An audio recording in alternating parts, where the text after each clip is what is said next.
All right. So we know now that very few Chinese famous guys ever made it to the first class of structured Chinese intellectual structure in several thousand years of Chinese history. Forget it. Let's look at the second class in the same structure for the Chinese intellectuals.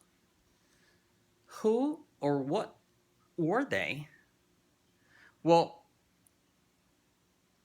it would, on the surface, sound like almost all the artists in this Chinese traditional social and cultural elite art school could get in.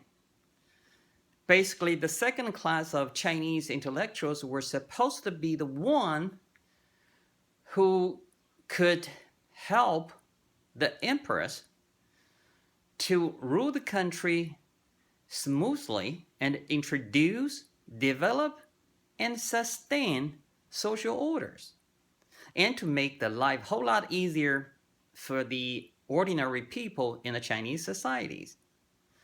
Well, as it turned out, it actually requires a position to become a leading court politician to actually make that much difference.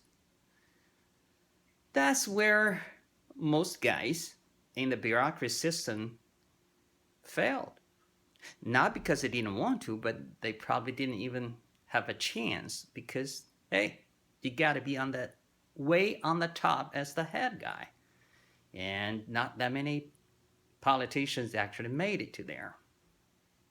So, forget about shaping the Chinese culture as it was, and forget about make a great mark in the Chinese history as a major contributor. And the Chinese cared a lot about their reputations behind themselves.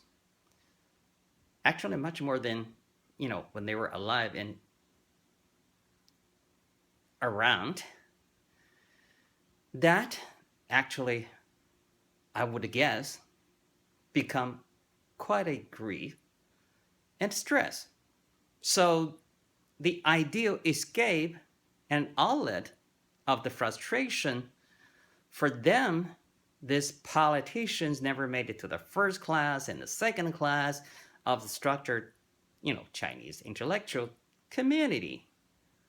They can actually express themselves